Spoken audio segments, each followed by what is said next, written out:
RPN, the Roddenberry Podcast Network.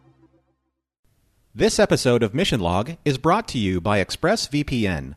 Protect your internet privacy by visiting expressvpn.com/missionlog, and you can get 3 extra months of ExpressVPN for free. That's expressvpn.com/missionlog to protect your data. This episode is also brought to you by Theragun. Try the Theragun Gen 4 for 30 days, starting at only $199 at theragun.com/missionlog. This episode is also brought to you by Eaglemoss Hero Collector and the brand new The Orville Official Ships Collection. The first ships in the collection, including the Orville itself, are available now at herocollector.com/Orville. Use code MISSION10 at checkout to get 10% off your purchase with free shipping. Mission Log, a Roddenberry Star Trek podcast, episode 377, Business as Usual.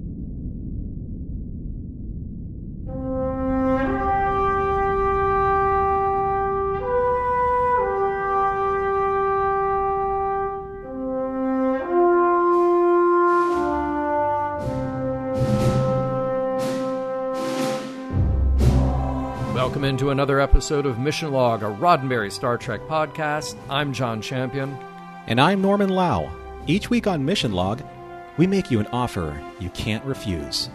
Watch Star Trek with us, then sit back and think about the morals, meanings, and messages in each and every episode. This week, Business as Usual, the one where Quark gets an offer he can't... Wait, no, I'm sorry you just did that joke. I didn't mean to step on it, Norman, my bad. I guess this is the one where an alien wants to say hello to his little friend. Let me make this easy on you, John. It's maybe the one where Quark learns not to mess with Haggith. Don't ever mess with Haggith. Okay. Or the one where Quark learns the first rule, don't ever use your own supply. Look... No, all right. None of these are going to work without the original context, or at least a lot of swearing. So we'll just move on. Do the contact information. We'll figure that part out later. If I may paraphrase one Mr. Montgomery Scott, the Haggith is in the fire for sure. Mission Log relies on your participation, so that's why we want to hear from you. Help us spread the word by giving us a like or a share on Facebook or Twitter, where you'll find us at Mission Log Pod. Tell others about us there, and if you're inclined to leave us a review at Apple Podcasts, we'll be grateful, and we'll share those in a future supplemental. You can reach us on Skype at Mission Log Pod, or by calling 323-522-5641. Our email address is missionlog@roddenberry.com, and remember, we may use your comments on an upcoming episode of Mission Log.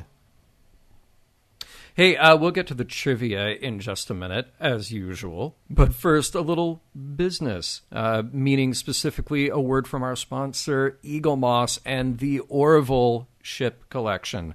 Of course, you know that these are developed in partnership with and based on Seth MacFarlane's hit science fiction comedy drama, the ships of the brand new The Orville Official Ships Collection. They're available only from Eaglemoss Hero Collector. The first ships in that collection, the Planetary Union ship, the USS Orville, ECV-197, and its shuttle, the ECV-197-1, are available right now directly from the Eaglemoss shop for only $29.95 each with free shipping. There's even an oversized XL edition of the Orville available for only $74.95. No matter what you order, use code MISSION10 at checkout to get 10% off your entire purchase. And if you're a fan of the Eaglemoss quality of their starships, and I know many of you are, you'll also be glad to know that these ships are also based on a careful study of the models created for the use in the series, and they are highly detailed, made of the same die-cast metal and high-quality ABS materials like in the rest of the Eaglemoss ships and especially in their Star Trek line.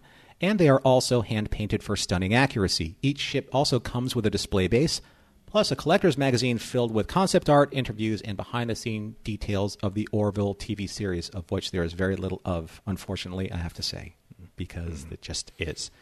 Additional ships are slated to join the collection soon. Hopefully, fingers crossed, the Krill, the Kalon, hopefully more. But these are the ones that you can get now while you can. You know, I have to say, I have the shuttle sitting on my desk right now, and we all know that Eagle Moss quality is great anyway because we've seen their Star Trek collection so much. This and the Orville itself, 2 words I would use to describe these. I would say elegant and sculptural. Yes. I think there's just a really nice design to these, and of course they're executed so well because, hey, it's Eagle Moss. That's what they do. For details, including comprehensive views of each ship and ordering information, those can be found at herocollector.com/Orville. And remember to use your code MISSION10, that's MISSION, and the number 10 at checkout to get 10% off your entire purchase. Now I'm going to make the audience an offer they can't possibly refuse. How could they possibly refuse John Champion with this week's trivia? Well, thank you. So trivia for business as usual. This one was written by Bradley Thompson and David Weddle. Okay, remember these two? Writing as a team way back with Rules of Engagement back in Season 4. They worked together almost exclusively then and in later Sci-Fi on television. It was Thompson who bonded with Ira Stephen Bear over their mutual love of Sam Peckinpah. Then he managed to squeeze in his friend David for the gig when Ira and the rest of the DS9 staff started taking notice of their pitches. It shouldn't be a surprise then that even though this is their script, it was Ira who had a hand in shaping it. He wanted to explore Quark a bit more, find out where his limits are, and that was exactly the inspiration he handed to David and Bradley. This episode was directed by Sadig El Fadil. Well, there's a familiar name. You will recall that Alexander Siddig went by this, his given name, on the first 3 seasons of DS9. Now he's making his television directorial debut and going by this credit. He, like many before him and after him, did the old Star Trek director's school. It didn't seem to stick with him, though. This is the first of what will be his only 2 professional directorial credits. Now let's talk about guest stars. Quark's cousin finally drops by for a visit. That's Josh Pace as Gala, who we've heard so much about. Josh is from New York and kicked around live performance before getting into TV in the late 80s. Very soon after, he landed a major role as Raphael in 1990's Teenage Mutant Ninja Turtles. Plenty of TV and feature film roles followed, including recurring spots on Law & Order and Law & Order SVU. We'll catch Josh as Gala one more time in the next season of DS9. We also have a couple of really standout roles played by a couple of standout actors, both known to different generations for playing heavies. As Hagath, we have Steven Berkoff, who I immediately remembered from the James Bond film Octopussy as Orlov. Bounce around in his career and you'll find him in films like A Clockwork Orange, or again playing a bad guy in the original Beverly Hills Cop, or in a Matt Smith Doctor Who episode as the foil Shakri. Steven's not always the villain, though. He turns up in a few Jerry Anderson projects like Space Precinct and playing the cool Captain Minto in UFO. Later career highlights include The Borgias and Vikings. This is the only time we get to see Steven on Star Trek. Finally, we welcome back an icon. The late, great Lawrence Tierney appears here as weapons buyer, the Regent of Palomar. We've seen Lawrence once before when he played another imposing figure, that of Cyrus Redblock in TNG's The Big Goodbye. You can go back to that mission log or any number of other sources to hear more about a career that spanned 6 decades and brought Lawrence from gangster and detective films of the 1940s to a run on Hill Street Blues in the 80s to working with Tarantino in the 90s. We lost Lawrence in 2002 after he gave us an extraordinary body of work. Just when Quark thought he was out, they pull him back in. While Norman tells you how it went down, I'll be engaging my mobster protocols.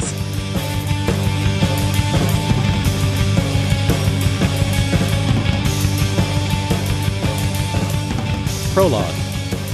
Dax and Quark are engaged in a game of Tongo. Well, at least Dax is. As Jadzia presses Quark to make his move, he waves her off, distracted by his datapad, which has just relayed to him that all of his stocks have crashed. And well, simply put, he's in financial ruin. Ever since the bar was shut down by Brunt and the FCA, Quark's been banned from doing business with other Ferengi and suffering the consequences of such financial exile. And, as if right on cue, Quark's cousin Gala arrives with a business proposal which would make Quark wealthy beyond his dreams of avarice, wealthy enough to have the FCA beg for his reinstatement, wealthy enough to buy his own moon. All Quark has to do is help his cousin sell weapons. After all, with a 5% commission in the Quadrant's most lucrative growth industry, what does Quark have to lose? Act 1. It seems that Chief O'Brien literally has his hands full with a very fussy baby Kiriyoshi who has finally fallen asleep.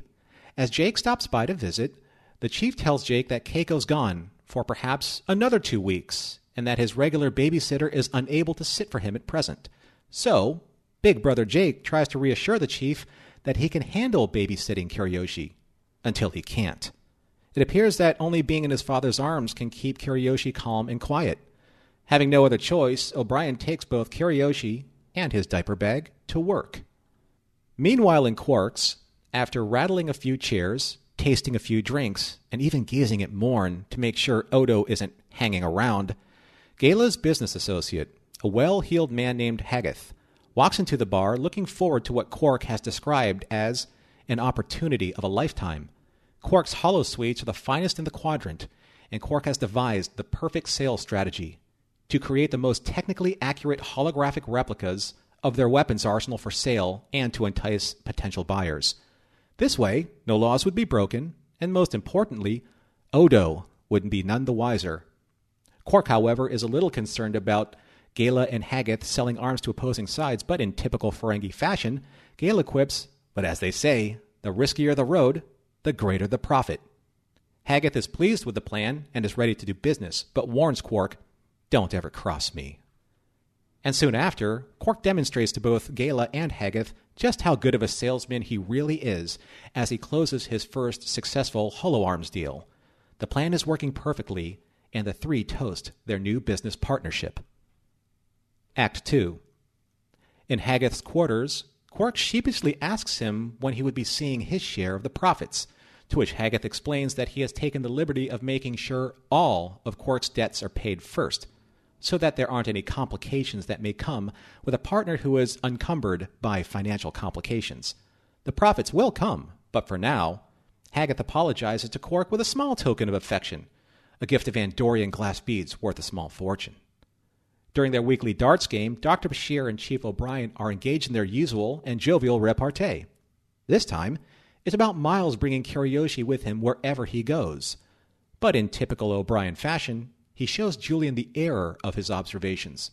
Whenever he puts the baby down, he cries, and just as soon as he stops, once the chief picks him back up, to which Julian can't help but smile. Back at Hageth's, Quark is deep in the Umok's pleasure throes from his spoils, only to be arrested and whisked away by Odo, who, later on in his security station, warns Quark that he's onto his holoweapons business affairs. Much to the constable's great dismay, Captain Sisko and Major Kira order Quark's release under the orders of the Bajoran Provisional Government. Ironically, they owe Hageth quite a debt, as he supplied arms to them during the Cardassian occupation, and Quark is released as a courtesy to Hageth. But Sisko warns Quark that if he so much as litters, he will suffer Sisko's wrath. As Hageth and Gallia reminisce about their lucrative Bajoran arms contracts, Quark is puzzled as to why, knowing the Bajorans didn't have the money for them. Hageth explains that allies in business relationships are at times far more valuable than money, a point not lost on Quark, whose freedom came from such a benefit. Hageth's meeting is interrupted by Farak, one of his associates whose ineptitude in losing a major contract has proven another point to Quark. Never cross Hageth. It's bad for business, and perhaps even more. Later, in the bar, Gala arrives to inform Quark that he's thinking about stepping back and letting Quark take a bigger role in the business, which means a bigger percentage of the profits. Also, the Regent of Palomar is coming to the station, a rich and powerful customer with very particular needs. And before Gala departs, he tells Quark that Farak suffered Hageth's famous wrath in the form of a warp core breach. Act 3. At the Replomat, Quark tries to convince Jadzia that he had no choice but to do business with his cousin because financial ruin wasn't an option. But Dax left Quark coldly, only asking if he didn't feel guilty about what he was doing, why then ask her for her forgiveness? In the infirmary, Dr. Bashir convinces the chief that there's absolutely nothing wrong with Kiriyoshi, except for the possibility of simple separation anxiety. However, it's clear that the chief is suffering some discomfort for constantly carrying his baby everywhere. Before the regent of Palomar arrives, Quark gives Hageth a culinary review of the banquet he's prepared for the evening, to which Hageth is infuriated with such incompetence. Just kidding! After sampling a dish and giving Quark a loving touch of umok, Hageth looks forward to what should be a very lucrative evening. As the evening's pleasantries with the regent wind down, he informs Hageth, Gala, and Quark as to why he has contracted their assistance. General Nozick, one of the most trusted of the regent's allies, has rebelled against him, and therefore must be punished, first with a small overture of, 8 million lives at the start, and 20 million dead soon after. Hageth believes that he and his associates can provide the weapons to accomplish such a goal. Quark tries to make light of the situation with a very unwelcoming remark, a remark Hageth explains away at a very poor example of Ferengi humor. Later on the promenade, Gala is concerned about Quark, wondering if his decision for Quark to succeed him was unfounded. But 28 million people, as Quark laments, to which Gala tries to persuade him that 10 million bars of gold-pressed latinum is a far easier way to look past civilizations and cultures who are already in the midst of killing each other anyway. Act 4.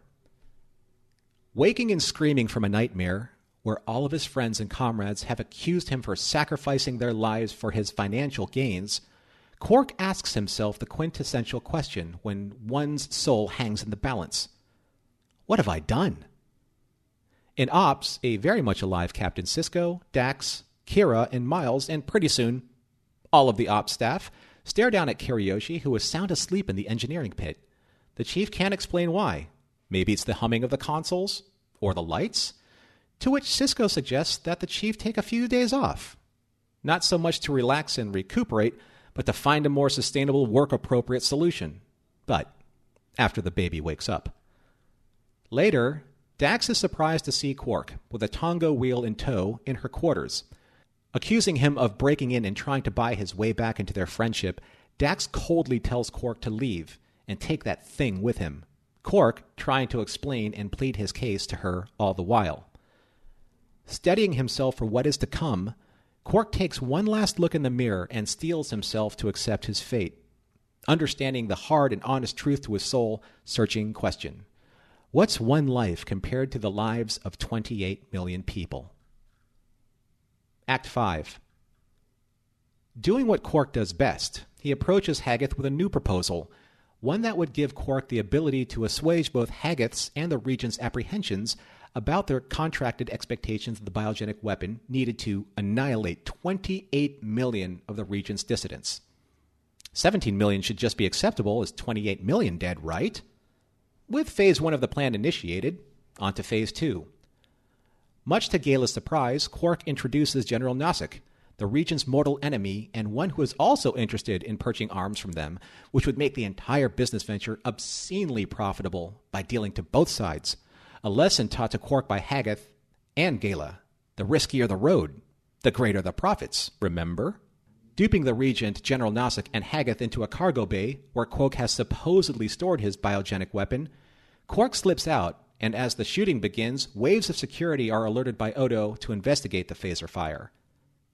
Meanwhile, Worf visits Chief O'Brien to remind him that he was meant to make modifications to the USS Defiance deflector array. As Miles hands Kiriyoshi off to Worf, scrambling to get ready for his work, O'Brien is astounded as the baby falls quiet in Worf's hands.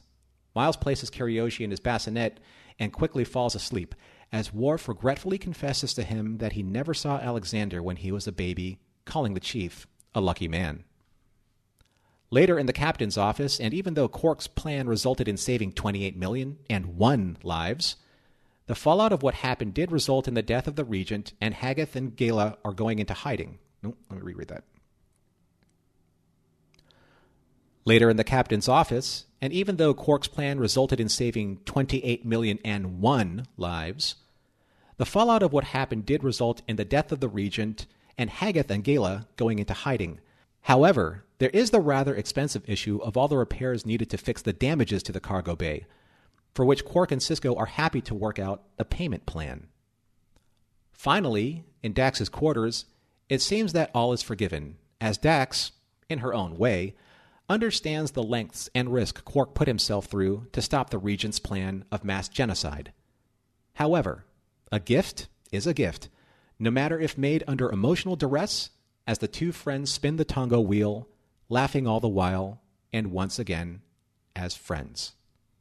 The end. All right, look, before we get into anything else, because I didn't have it in my notes, and you read about Worf taking care of the baby, and all I could think of is this Worf saying, like, wow, I'm really good at this. I guess if I had a child of my own, then I would be then I would be perfectly suited for being a father. I didn't even want to go there yet. No, I know. Not yet. I know. Yeah. So just plant that little seed right there. All right, so we'll move on. Yeah.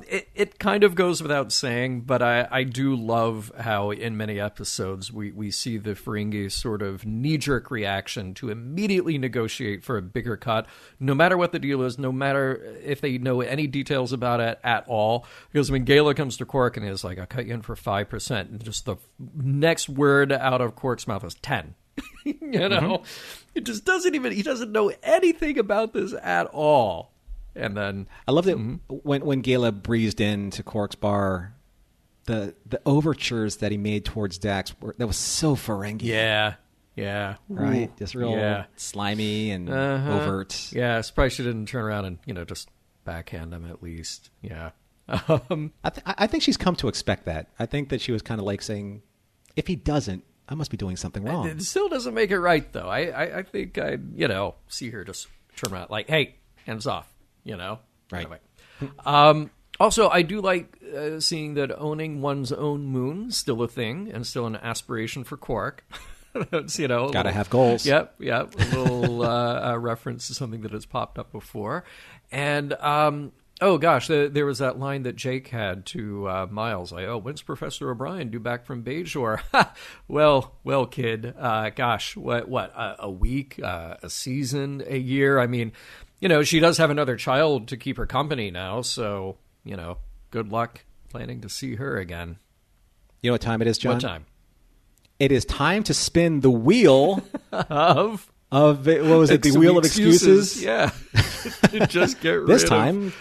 Oh, yeah. And we land on she's on some type of sabbatical. Yeah, she's on Bajor. There's just, doing Bajor things. With Molly yes, in tow. Of course. Yeah, here, Miles, take the baby. Yeah, I know that you're on your own. I know you work like 16 hours a day, but I'll see you. I don't need the baby. Well, that's the thing. Like, okay, so I understand that there's an obvious narrative that's being made here, but practically, in the entire station, there's not a single nursery where Miles can drop off his child so that he doesn't take him to, I don't know, like hot zones where EPS conduits aren't flaring up, or the engineering pit, or in harm's way of some kind. You would think, where are all those winged hatchlings that Jake took care of for the lieutenant? Where? Oh, that's right. Where are they? Because you would think that there's somebody somewhere who has to take care of them. I know, all kidding aside, but you would think that would be something on a station. You would think, a station that big, because it is a very big station. Yeah, I'm just saying. Yeah. Gotta say, hey, well, you could maybe put the kids into a holosuite, and you have holodeck Miles and Keiko. Oh my God, that's a great idea. No, seriously, yeah. Why wouldn't they do that? That would be holodeck program babysitter 101. Yes, boom, done. That would work. Now, instead of that, we get holodeck weapons or holosuite weapons. And I'll say, look, I don't love weapons, but I do love the idea of a holosuite showroom for literally anything. Because why not? Cars, whatever it is you need to buy, boom, here's the holosuite version of it. Make it whatever you want, test it out. You're not going to hurt anybody. But if it is a weapon and you're testing it out, how do you know that it's behaving correctly? Because all those explosions we saw, they were all the same. It was all the same superimposed explosion. Like, oh, this is great. Well, how do you know? You shot a guy, then you shot a ship. Then they all are going to explode because it's a holosuite. But they explode. They do. They blow it up real good. Yeah. Pew, pew, boom. Must be awesome, right? Yes. Yes, indeed. Okay, so I love the whole kind of, transacting with the data pad and using your finger to make that transaction. But that's assuming that all species have fingerprints, right? Right. Yeah. Yeah. Or some type of thermal ID. Yeah. Yeah. It's interesting because, and maybe it's easier to change on another species too. We don't know that either. So, can you imagine a changeling? He could pretty much seal and deal in any contract ever. Exactly. Oh, maybe that little thing is taking a DNA sample through the thumb. I don't know. Then you get into a whole problem of privacy. Yeah. Be all kinds of interesting problems there. Interesting that Hagath is taking Quark's cut right away. It's until your debt is paid, you won't see any profit. And that is actually pretty smart for a guy like Hagath dealing with Quark, gotta say. There are so many jokes to be made about this, but honestly, though, that's just okay, so if capitalism still reigns supreme in the 24th century, why wouldn't wage garnishing also exist? Of course. Right? Yeah, got to. It's essentially he's securing his talent, i.e. Quark, by letting Quark not squander his profits. Yep, precisely. So why wouldn't I think that's pragmatic. Yeah. Oh, I do love a good Cisco smackdown. We don't have a ton of Cisco in this episode, but his railing on Quark, I will nail you to the wall. Oh man, he's so good in that. Yeah, love it. Yeah, when he that's the kind of stuff that's when you get little sprinkles of super intense Cisco, that's what you need. They go a long way. Yeah, they go a long way. Yep. I thought it was neat that when Cisco and Kira had to kind of come in and say you got to release him. The Bajoran provisional government says we kind of owe this guy Hagath a little bit of something. Yeah. I thought it would have been neat if Kira was you know what, I'm done with all this, and she pulls out this old rusty gun and says, "This was the last of my keepsakes from the war. I don't want it anymore, and you can have it since you're going to be selling it anyway." Oh yeah. That would be an appropriate thing for her. Yeah. And even with Bajor, it's a different government now. It's a different time. Would they really stick their necks out for this guy? I don't know. He must have just had the friends in the right places in the provisional government. Maybe Shakar. Could be. Did some deals with him. Could be. Could be. Yeah. Yeah. Something that you're not proud of. And maybe even a little blackmail on the side. True. Speaking of digging into Star Trek's past, how about the Metron Consortium? Are these the same Metrons who put Kirk up against the Gorn? I don't know about the Metrons. I do about the Metrons. Yeah. I know about the Metrons. Okay. And I do believe that they were also beings of enlightened energy that took on physical form on, when Kirk and the Gorn were fighting. So exactly why would they need weapons? Yeah. I don't get it. Because that they're advanced because they show up in glowing light and wearing togas, and that is always Star Trek's indication that this is a much more advanced species. So, well, of course, yeah. Why would they be doing this? We don't know. Okay. Well, maybe they didn't need weapons. Maybe they just needed to kind of get restocked with sulfur and coal and diamonds and rope. I don't know. That could be it. That could be. You know.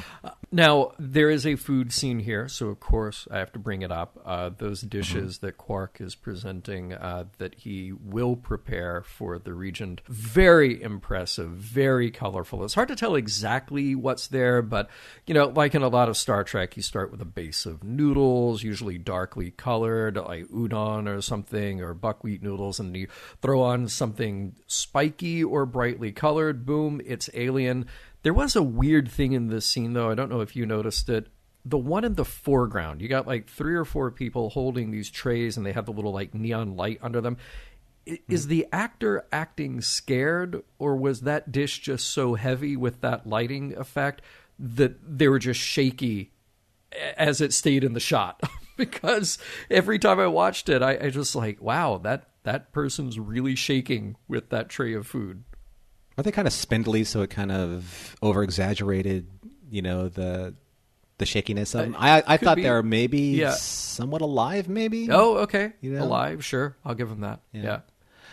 But, you know, I was looking at this scene, and of course I thought about you immediately. I know John's going to make mention of the scene because it's a long buffet shot, right, of food. Mm-hmm. But, okay, so we could try and figure out what all kind of like the real-time equivalent is for these cuisines, but do sea urchins actually exist on other planets as well? Why not? Sea urchins are an ancient kind of species, and it just seems like early in a planet's development, those could come along anyway. So, sure, why not? I say where you have a sea, you've got a sea urchin.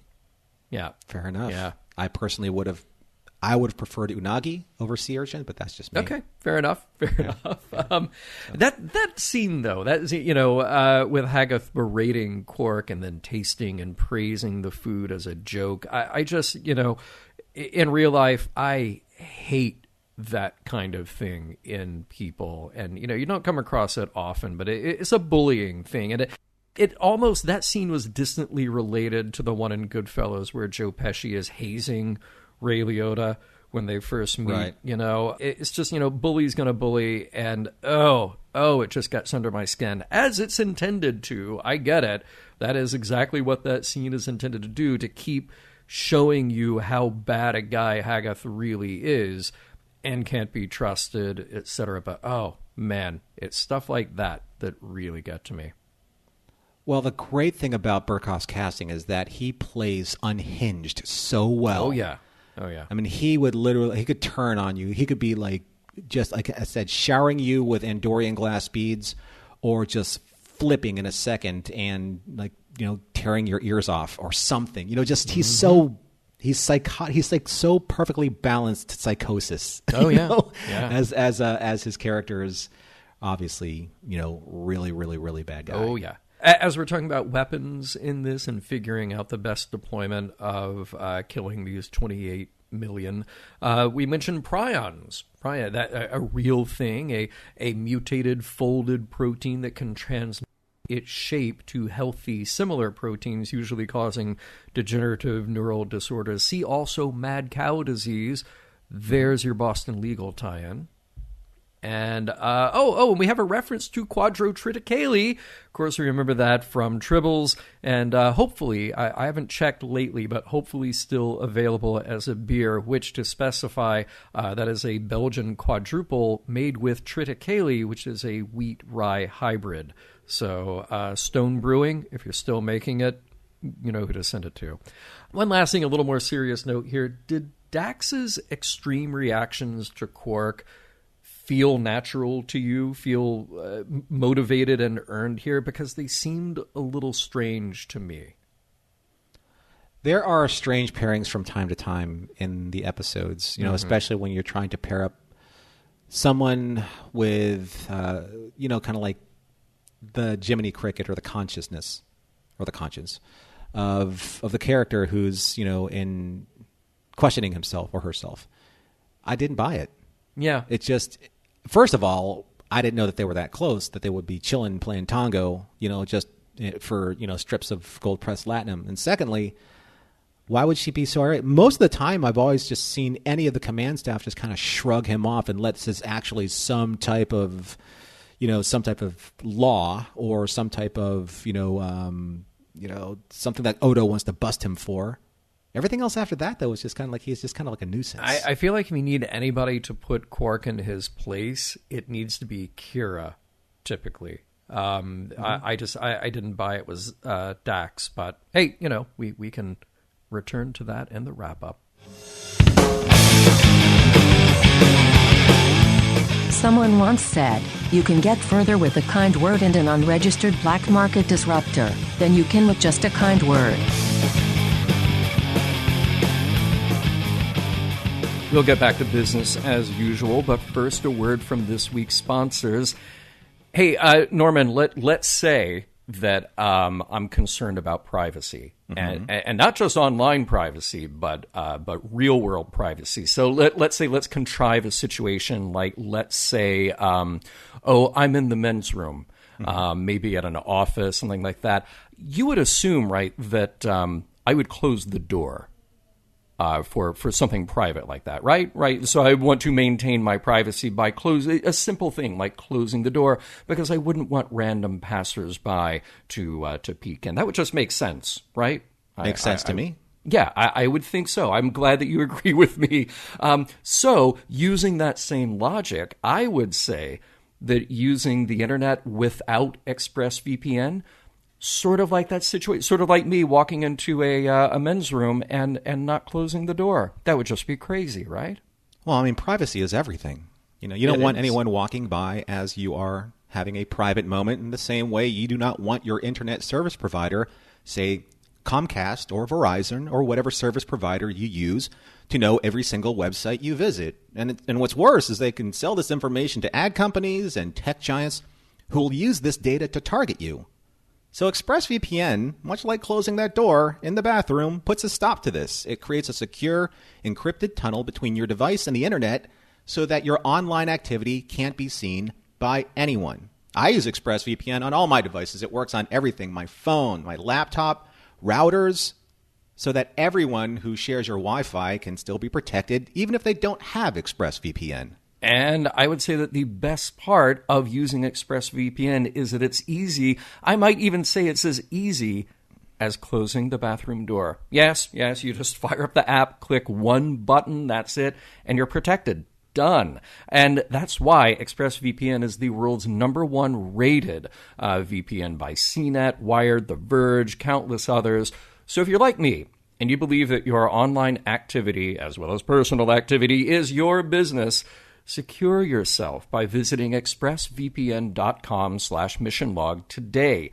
Use our exclusive link at expressvpn.com/missionlog, and you can get an extra 3 months free.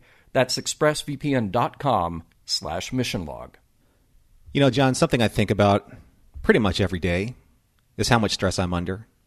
And I know a lot of people do too, because working from home, the stress of kind of like the global situation of the time, yeah, it weighs on us all, whether we know it or not. I mean, you can be, say, in the stratosphere of being an elite athlete. You can just be like one of us, a regular person trying to get through the day. But this kind of stress causes unseen muscle pain and muscle tension. And that's a real thing for so many of us. It is, and I can tell you absolutely, I carry that muscle tension right in my back, right in my shoulders, right in my neck, just without fail, without question. Sitting behind a computer for hours and hours at a time, or behind a mic, which I love, but it still causes stress on my back. And that's why I've been using Theragun. It's a handheld percussive therapy device that releases muscle tension using scientifically calibrated combination of depth, speed, and power. And it's quiet, and that's a part of what makes it so great. So I've typically been using it. If I've been sitting here at the desk for a long time and I feel my shoulders kind of hunched over, I'll get out the Theragun and put one of the attachments on it and just, let it do its thing on my back and my shoulders. And then when I sort of feel myself at the end of the day, it's time to go to bed, but wow, that tension is back. Time to get out the Theragun again, and just in a couple of minutes relaxes me, puts me in a much, much better mood to go to sleep. And it's really cool that the all-new Gen 4 Theragun has a proprietary brushless motor that's so quiet you'll wonder if it's on. So you use that to soothe your aching muscles with its power, amplitude, and effectiveness. And one of the fun things about it, there is an app, the TheraBody app, that guides you based on your needs. So if you're like me and it's just, I need to get rid of tension, I need to get rid of muscle strain, I'll use that, I'll pinpoint where that pain is, and it will guide me to the best use of the device. Or maybe you're not like me, maybe you're an athlete, you're going out for a run or coming back from a run. This will guide you through that as well. So if stress relief and tension relief is something that's important to you, then try Theragun for 30 days. There's no substitute for the Theragun Gen 4 with an OLED screen, personalized Theragun app, and the quiet and power you need, starting at only $199. Go to Theragun.com/missionlog right now and get your Gen 4 Theragun today. That's Theragun.com/missionlog.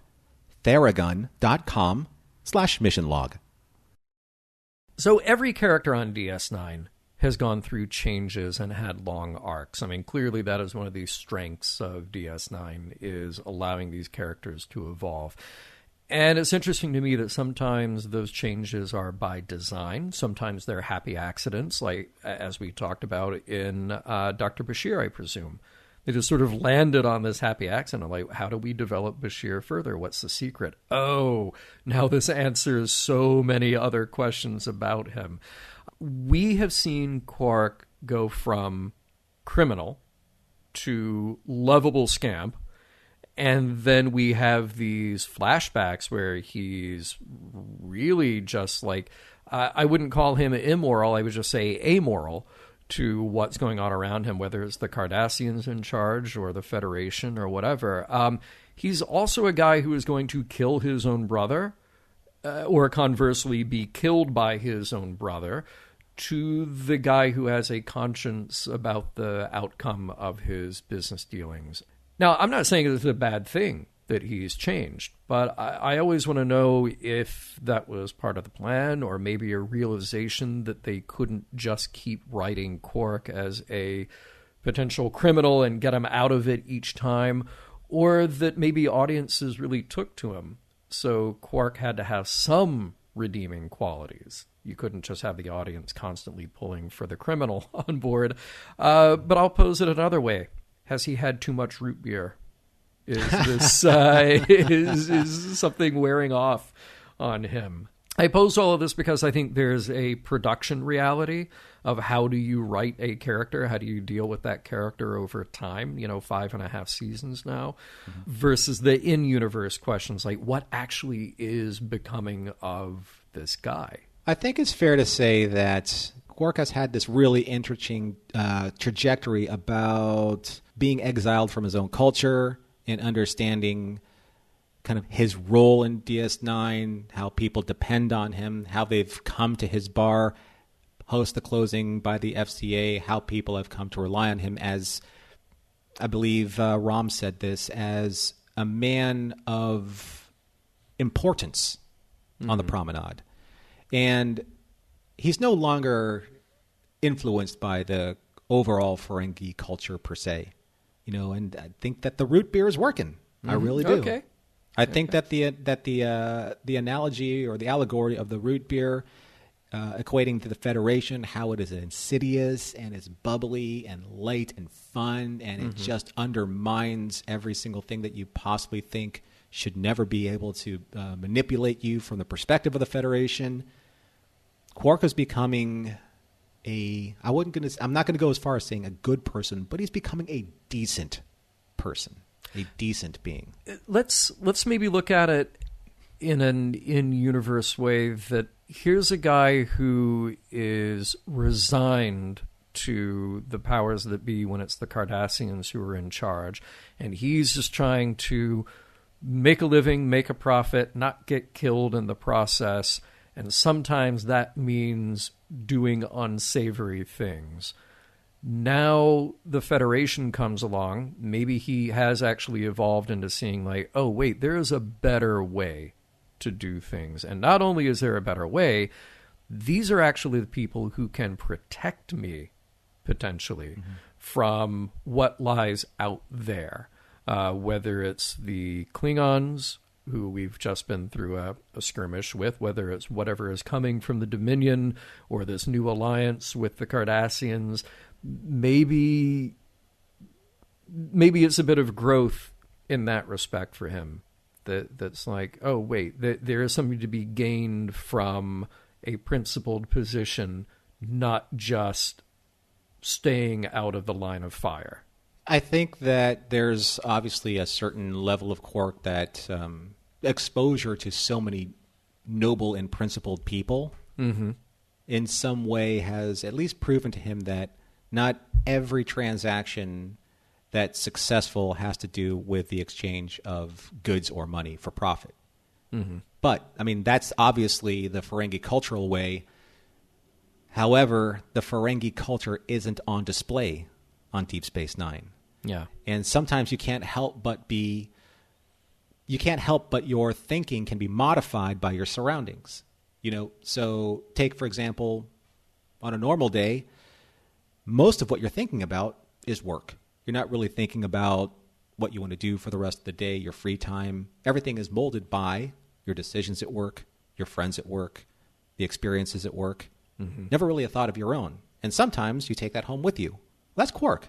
Quark is molded by the experiences of who or what he experiences every day on a daily basis. And it's mostly Federation protocol, people who are trying to do good by other people. The root beer scenario, right? It's not that it all hits him at once. It has slowly chipped away him over time. Yeah. Right? And the Cardassians obviously was a completely different model. And that's where Quark's like, I need to make the choices in order for me to survive to the next day. Yeah. Of course, that's what the Cardassians would bring out in him. Yeah. And of course, that's the model that he would have to dig himself out of when the Federation arrived.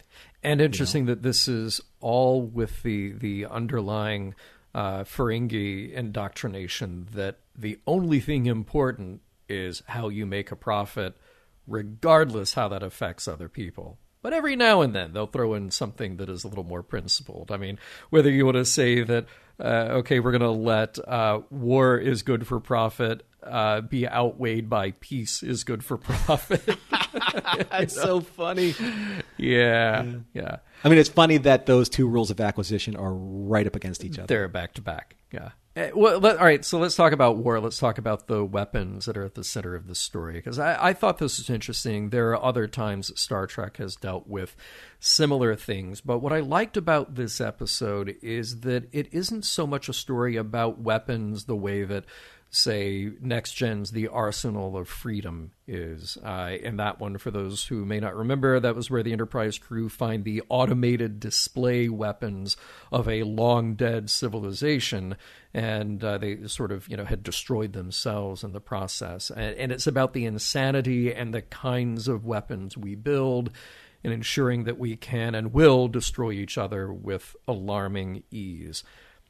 In this story, it's really about the moral and ethical toll that should take on the merchants, but somehow doesn't. It doesn't matter how much more sophisticated the weapons get. It doesn't matter how many more you can kill. Somebody else will always need to kill more, and therefore you have a better opportunity to sell more of those weapons. And that was such a good scene with Gala talking to Quark, because it is easy to look at the stars and think, well, whatever is happening out there is someone else's problem. The farther and farther away that they get, it really is someone else's problem. What could I possibly have to do with it? Even though there are two people who have a lot to do with it, because they will be selling the tools by which those civilizations are snuffed out. And it's also a little bit of the, it's kind of the trolley problem, where, you could look at it as sort of historically, who was it that said that, one death is a tragedy, millions are a statistic. The further we get away from the reality of those deaths, the easier it is to stomach. In the here and now, it's very easy for us to point to a place on the other side of a globe and say that what's happening over there doesn't matter because it doesn't affect us.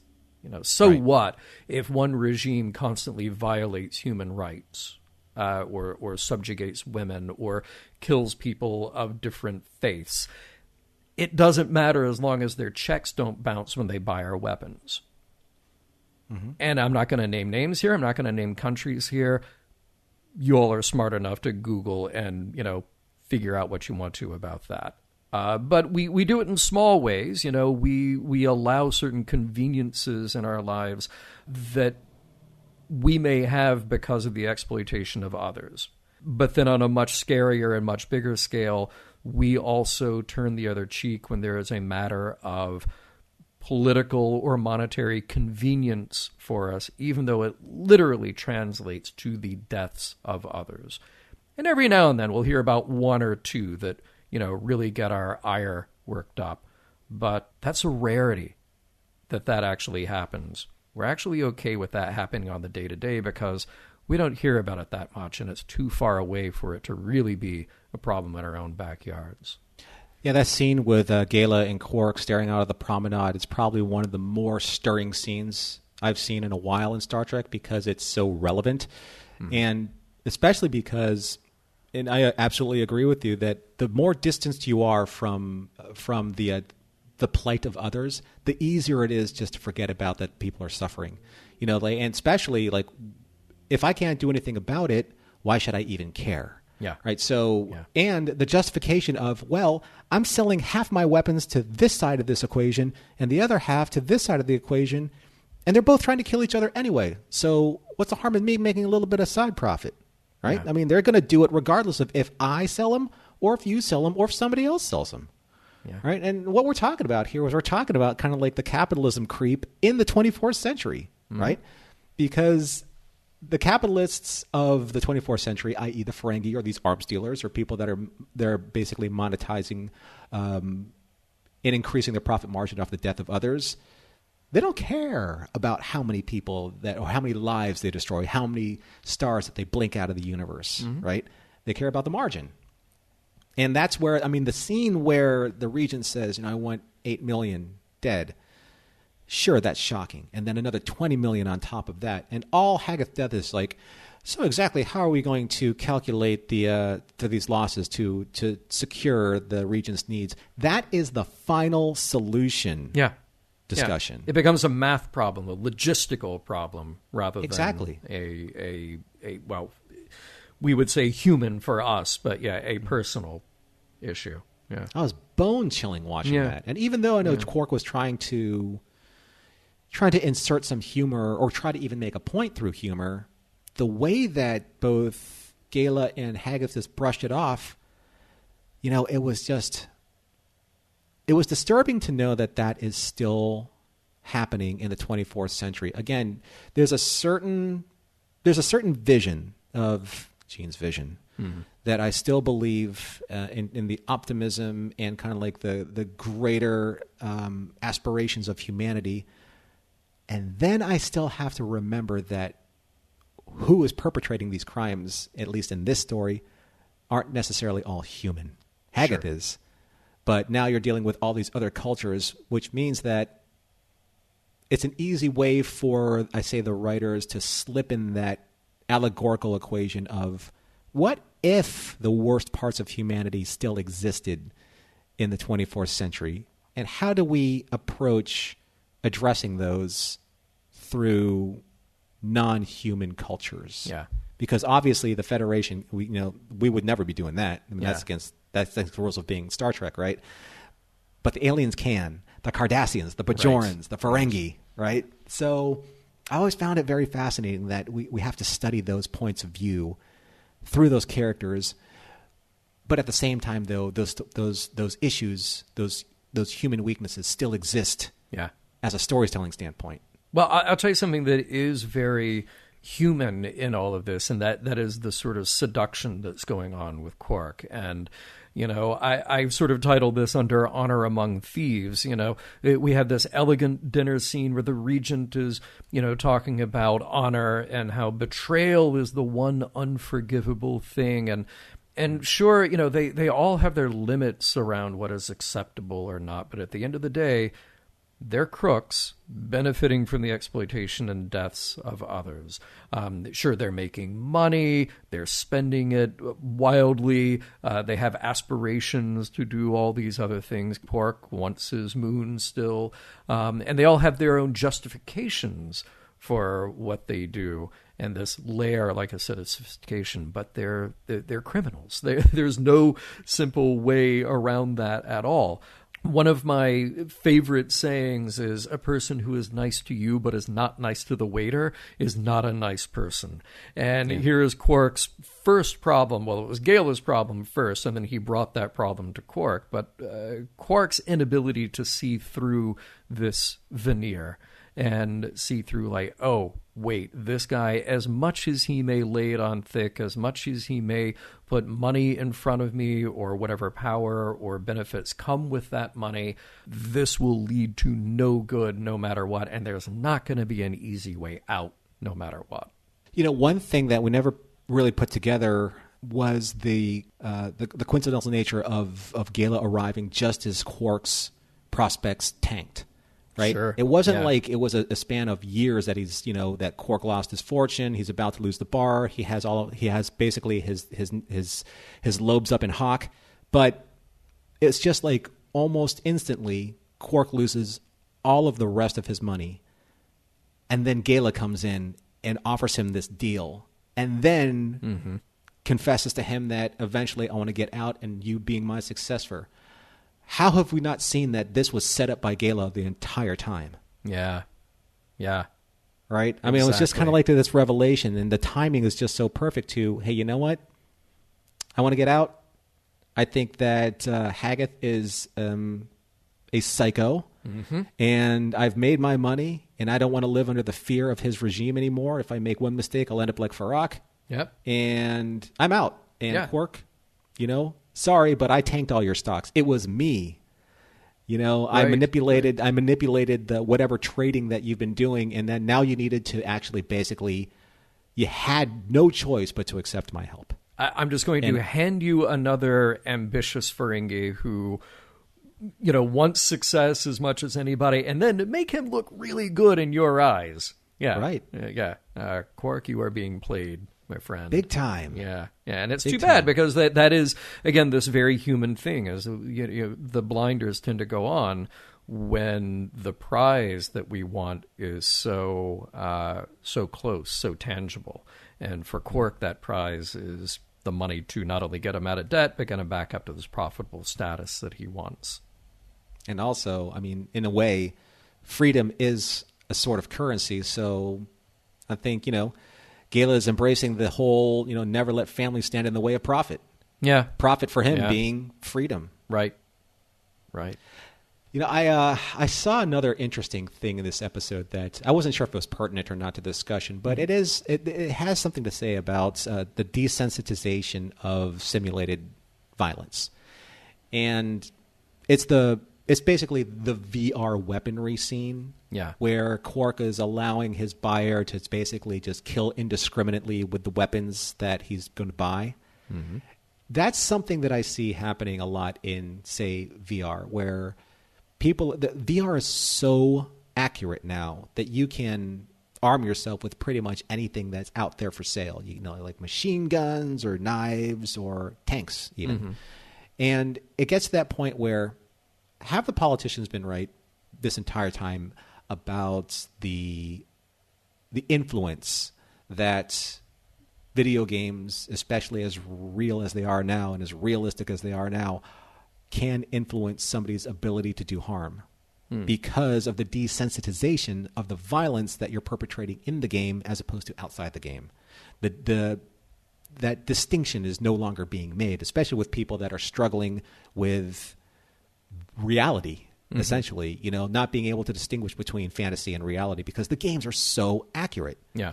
And I found that at least, with Quark's holodecks and the quality that he can recreate these simulations, that also just kind of like adds to the further, the further distancing of people's ability to not even feel emotion for the people that they're going to exact violence on with these weapons because they're not real anyway. Yeah, and notice in the simulation that what we see is that alien destroying another alien that is completely head to toe in armor, so we can't tell the fleshy, organic parts of that being that he killed, and then he destroys a ship. Again, in VR, in the holosuite, but we don't actually see we don't see anything that's gruesome when he destroys those. So I would take that argument actually a little bit different way. I don't completely disagree with you. I think there is a point to be made about that. I'm less concerned about the angle of the argument there that says that maybe it desensitizes people who maybe take somebody who is, passive, benign, whatever, and would make them into a violent person. I think, psychologically there are arguments on both sides of that. I think what I'm interested in here is the idea of we're almost treating this like drone warfare.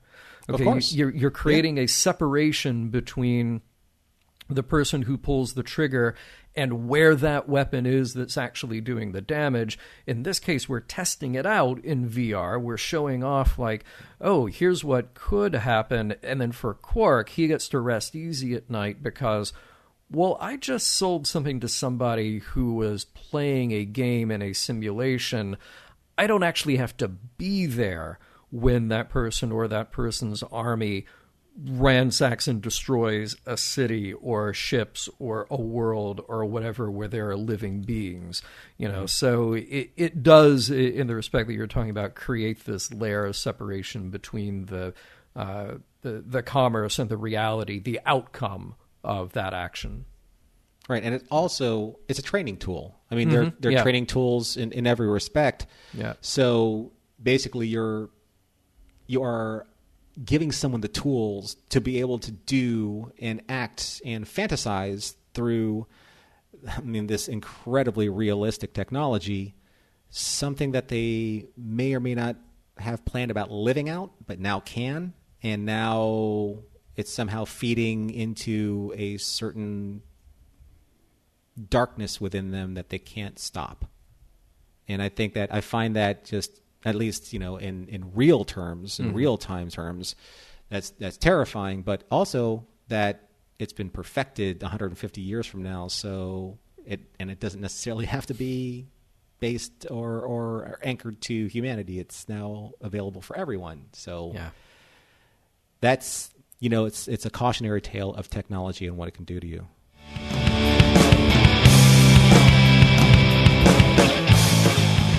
Quark might have learned the two greatest things in life: always rat on your cousin's super sketchy friends, and never keep your mouth shut.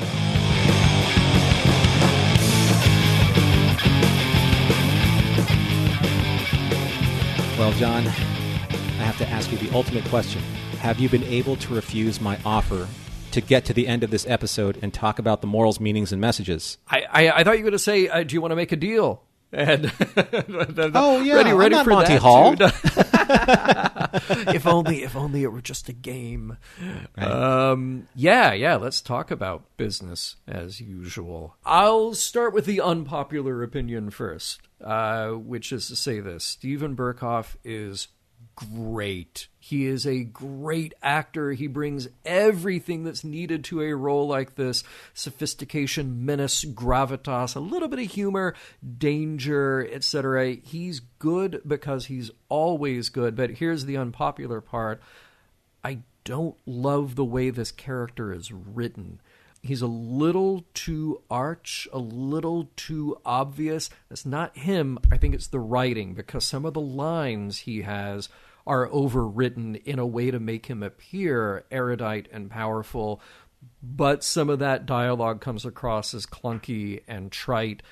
Sorry, Bradley and David, that's just the way, in the final read, it comes across. On paper, it can look like one thing, but when there's too much, it can just be too much. Not to take away from Steven, because wow, is he awesome. I just think some of that dialogue needed another pass. Also, in the negative column, and you and I touched on this just a tiny bit during the observations, which is that scene with Dax in her quarters when Quark shows up, her reaction to him and what's going on. That should have been a scene with Kira. Kira is the one who is invested in what's happening. Kira is the one who understands the politics of what's going on as well. She is the one who typically would put Quark in his place. Mm-hmm. I felt like every bit of the relationship here between Quark and Dax was unearned. They do have a relationship. They have this playful relationship that we've had develop over the last 5 years, but it ain't that. So right. I felt that was out of place. And finally, also a stylistic thing. I don't know if the dream sequence, which was very A Christmas Carol, I don't know if that was totally necessary. You could accomplish the same thing with real-world scenes. Mm-hmm. Again, hello, Kira. But whatever, it gets the point across. Okay, now I'm done with all of that. I'm done with all of that unpopular opinion stuff. Lawrence Tierney is as excellent as he should be, and apparently, this is interesting, he had a stroke shortly before filming, so it is even more impressive that he turned in his usual great performance here. Because he was not at 100% of his game then, but man, he walks on stage and he owns it. I thought at first that I wasn't going to love this episode, but it grew on me each time I watched it. I like messing with Quark's loyalties and his sense of morality. This was really a great episode to do that. We don't have to land a perfect turnaround for him. Absolutely not. He doesn't need a revelation here to become a new man. He just needs to have been pushed far enough. And that's what we get. And I think it works really well. The episode rests almost entirely on Armin's strengths, and there are many. I also appreciate that this is a story that works on its own and honestly could appear anywhere. And maybe it should have or could have appeared earlier in the series, like a season 3 episode, to then really see where we end up with Quark down the road. Because we started with he's a guy who is capable of killing his brother and doesn't care who he profits off of, to, he went through some stuff with the Cardassian occupation. Now, really, let's turn him around. But look, I'm happy to get this exploration of him wherever we get it. It justifies making Quark, I won't say softer, but just better, morally better, more acceptable, more a guy that you can actually pull for. So I think it's excellent, and it feels like a show dealing with Star Trek morals, meanings, messages, which we'll get into in a moment. But before we do, how about how the episode holds up for you, Norman? Well, once again, after watching this episode several times, I do what I usually do, and I have my coffee, and I have my pipe, and I text John early in the morning, and I say, wow, it's awesome that we had a really easy moral show to discuss. Total breeze. Because, because I saw the beginning, I'm like, okay, this is going to be very tropish, we've seen this kind of story before, and yet we didn't. There are obviously narrative elements. Like there's an old saying now, or maybe it's a new saying that's a little bit older, where, you've pretty much seen every story that's been told. You just have to see it in a different way and in different context. Right. And in this case, what I love about this episode is that we finally get another really good character exposition and a character development episode. Mm-hmm. And this time it's Quark. And I love Armin Shimerman as Quark. I've said this many times on shows before, where my favorite characters are actually the alien characters, because we get to understand the trials and tribulations, if you will, of humanity that is not explored as fully in the human characters or the characters of the Federation, because we can't really upset the apple cart there when it comes to the utopian future that the Federation is supposed to represent. Right. That being said, now we can explore the human frailties as they exist now in the 24th century through the allegory of the alien races. And what I love about this episode is that we get to see, again, Quark in another leap of character development. And we're seeing that a lot now in Season 5. We saw it with Bashir and his genetic alteration secret. We saw it with Odo falling in love and risking heartbreak. And now Quark. And this is something that you would never see in a Ferengi. And it's the crisis of conscience. A crisis of moral conscience in a Ferengi. Right? Yeah. And what I love about this and how they explored it is that he never really betrayed his culture. He never really betrays himself, but he really pushes the boundaries of what he can get away with in terms of staying somewhat loyal to his culture, but more importantly, loyal to his new morality. Something that is changing him because, again, of the proximity he is to very good and noble people of noble purpose. He's not going to change overnight, but he's slowly being won over by the cloying, sickly sweetness of the Federation. Yeah. So also, I mean, when you want to look at the practical aspect of this episode and look a little bit more deep and behind the scenes, you're right. This episode really falls very, very strongly and lands on the shoulders of Armin Shimmerman. And think about how much he has to emote through when it comes to the latex. He's probably, next to Renee, probably he has the most application on him when it comes to like latex and prosthetics. And think about what he gets through all that, especially his eyes. Yeah. His eyes convey so many great emotions, and the moral and ethical struggle that he's dealing with, that's so well conveyed in his eyes and in some of his just nuanced performances. I think this is one of his standout performances of the series. Yeah, I agree. As we get into morals, meanings, messages here, I'm thinking about how you've described this journey for a Ferengi, but specifically this Ferengi, Quark. And I don't know how many times on our show or in real life I've said, it boggles my mind when people finally, after decades of life around other people, land on a more accepting, more moral position. To me, the default should be, say, let's do things that don't endanger or kill other people. that should be a starting default moral position, right? But some people aren't there. And it takes a change, it takes something to happen for them to arrive at that position. It boggles my mind that is the case, but it is. And here, with a guy like Quark, he did that. He went through that journey and arrived at a more moral, more ethical position, at least as far as those 28 million people were concerned. And thank goodness he did. Don't know why he wasn't there before, but thank goodness he did. Let's explore the other morals, meanings, messages here. I watched this and I wondered if this was the A Private Little War episode, or maybe going back to TOS, right. Mutual arms build of those two sides, or maybe it's the logical conclusion of let that be our last battlefield. So in both instances, and now in this one, we've resigned ourselves to the idea that both sides will keep on fighting until they've killed each other. So what then is our moral obligation, or what is the pragmatic route to help avoid the most damage? And this episode takes us on a couple of twists. We're set up with the concern about Quark getting himself into an illegal get-rich-quick scheme. Again, he is seduced by these people around him when he really should know better. Then we're worried about him getting in over his head and needing to get out. Then we're really ending on a grim but happy note that Quark is okay. And for the people who are going to fight it out, well, we'll just put them in a corner and say, fine, fight it out. Kill each other, just not us. Right. Yeah. It's an interesting way to resolve that problem, which is, in its conclusion, debatable as well. But there's a consequence for everything that we do.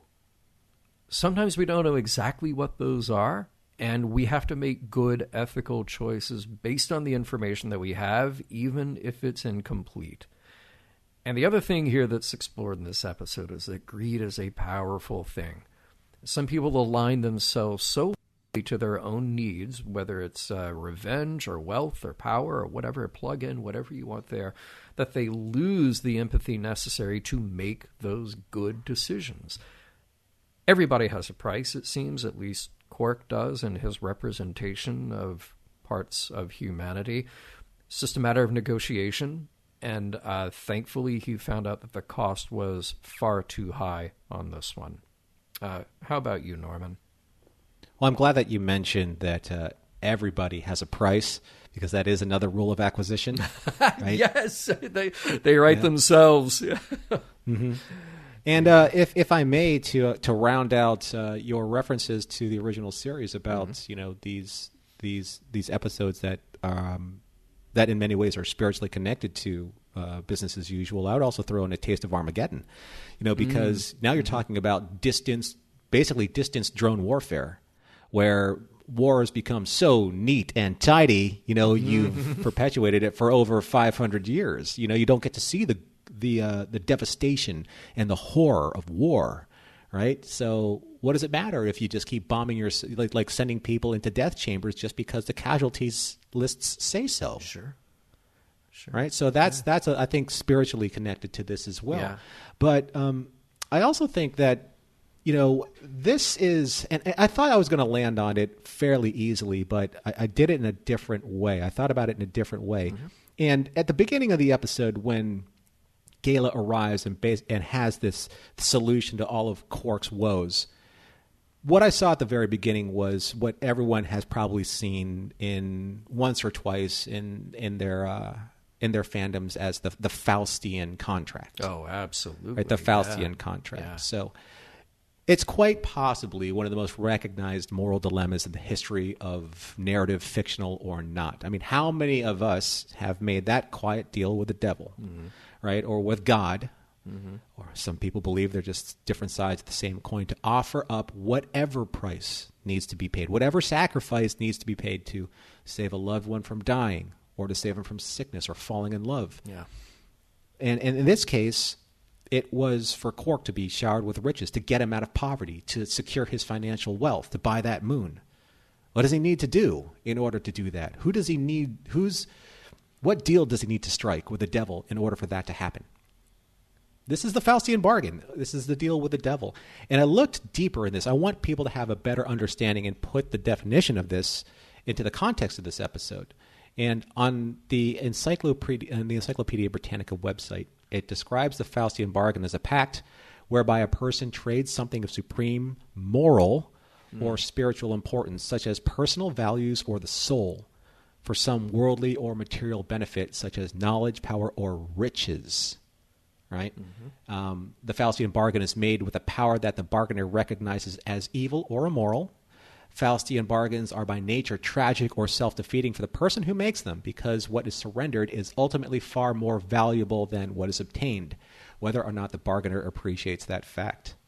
So I found that so immaculately at play in this episode, because, and probably the greatest character, one of the greatest character evolutions for Quark is that he made the choice not to make good on the Faustian contract, to break his deal with the devil, and to find a better immoral way to move forward. Right.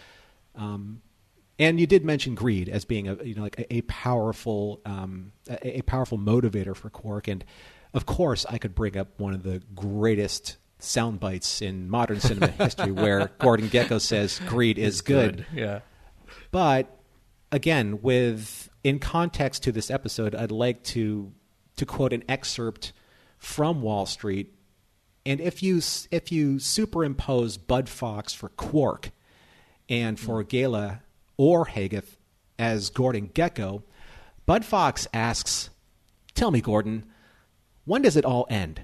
How many yachts can you water ski behind? How much is enough?" And Gekko replies, "Buddy, it's not a question of enough. It's a zero-sum game. Somebody wins, somebody loses. Money itself isn't lost or made. It's simply transferred from one perception to another, like magic. We pull the rabbit out of the hat while everybody else sits around their whole life wondering how we did it."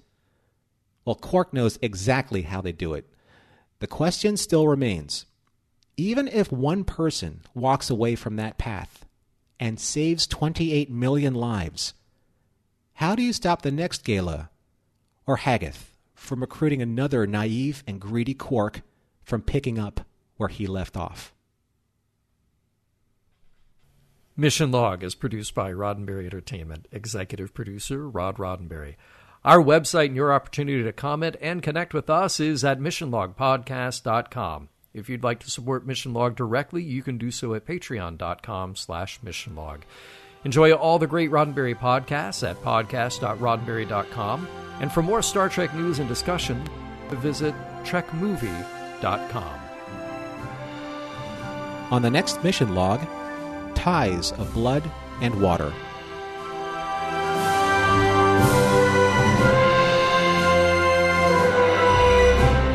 Some of the music for Mission Log provided by Warp 11, online at warp11.com.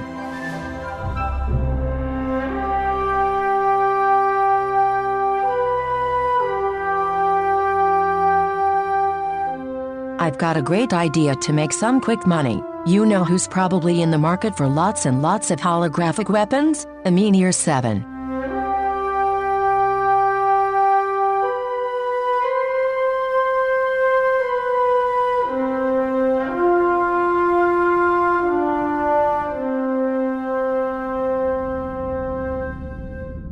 End transmission. Podcast.roddenberry.com, the Roddenberry Podcast Network.